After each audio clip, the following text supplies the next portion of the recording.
Hi hello friends, welcome back to our channel. இன்றைக்கி நாம் பார்க்க போகிற செக்மெண்ட் என்னென்னு பார்த்தீங்கன்னா ரெசிபீஸ். அதுலேயே நம்ம கொள்ளு ரசம் எப்படி வைக்கிறது தான் பார்க்க போகிறோம். இதுக்கு நான் ஆல்ரெடி கொள்ளு பருப்பு வேக வச்சு அந்த தண்ணியை வந்து தனியாக எடுத்து வச்சுருக்கேன். கொள்ளு தண்ணி தனியாக எடுத்து வச்சுருக்கேன். இப்போ தாளிக்கிறதுக்காக ரசம் தாளிக்கிறதுக்காக வடை சட்டி நல்லா காஞ்சக்கப்புறம் எண்ணெய் ஊற்றி கடுகு போட்டிருக்கேன். இது கூடயே 3லேருந்து 4 மீடியம் சைஸ் வெள்ளைப்பூண்டு தட்டி நல்லா எடுத்திருக்கேன். அதுதான் நான் ஓரளவுக்கு பொரியிற ஸ்டேஜ் ஆனதுக்கப்புறமா தான் நான் வந்து கொஞ்சமாக வந்து சின்ன வெங்காயம் ஆட் பண்ணியிருக்கேன். இது கூடயே கொஞ்சமாக கருவேப்பிலை.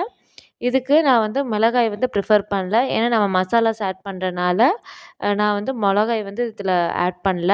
இது நல்லா வணங்கினக்கப்புறமா இதில் நான் ஆல்ரெடி வந்து கொள்ளு பருப்பு வேக வச்சு தண்ணி எடுத்து வச்சுருக்கேன்னு சொன்னேன் இல்லைங்களா, அது போக அந்த கொள்ளு பருப்பு வேகையிலேயே ஒரு மீடியம் சைஸ் நாட்டு தக்காளி வேக வச்சு எடுத்து வச்சுருக்கேன். அதுவும் போக ஒரு சின்ன நெல்லிக்காய் அளவு புளியும் ஊற வச்சுருக்கேன்.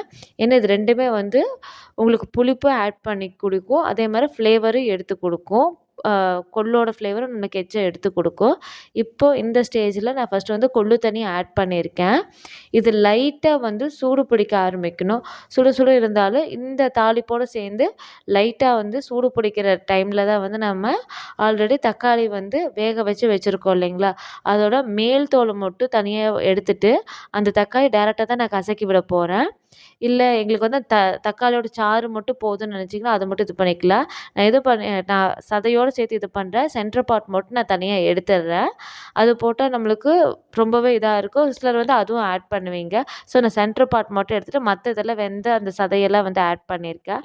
இது கூடயே கொஞ்சமாக வந்து புளி ஊற வச்சுருந்தேன். இப்போ நான் புளியும் வந்து ஆட் பண்ணுறேன்.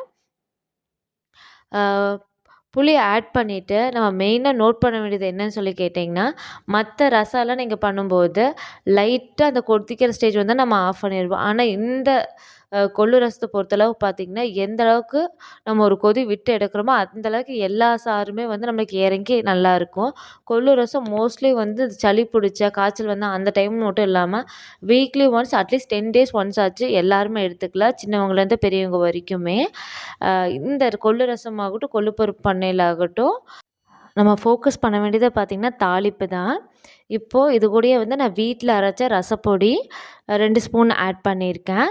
அது கூடயே கொஞ்சமாக வந்து 1/2 ஸ்பூனுக்கு கொஞ்சம் கம்மியாக வந்து ரசப்பொடி ஆட் பண்ணியிருக்கேன். ஆட் பண்ணிவிட்டு இப்போ நான் வந்து கொஞ்சமாக பெருங்காயத்தூள் ஆட் பண்ணுறேன்.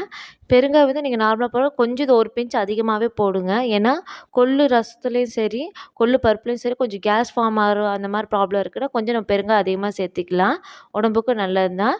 இப்போ கொஞ்சம் எல்லாத்துக்கும் தேவையான அளவு நான் உப்பு போட்டிருக்கேன். இந்த வீட்டிலே அரைக்கிற ரசப்பொடி வந்து ஆல்ரெடி நம்ம சேனலில் ரெசிபீஸாக அப்லோட் பண்ணியிருக்கேன். நம்ம சேனல் போய் விசிட் பண்ணி பாருங்கள். ரசப்பொடி எப்படி செய்கிறதுங்கிறதும் போட்டிருக்கேன். மறக்காமல் சப்போர்ட் பண்ணுங்கள். இப்போது இந்த ரசம் வந்து மெயினாக வந்து நல்லா கொதி விடணும். கொதிச்சதுக்கப்புறமா எடுத்து மாற்றிட்டோன்னா சுவையான சூடான ஹெல்தியான கொள்ளு ரசம் ரெடி. Thank you universe. Thanks for your support subscribers.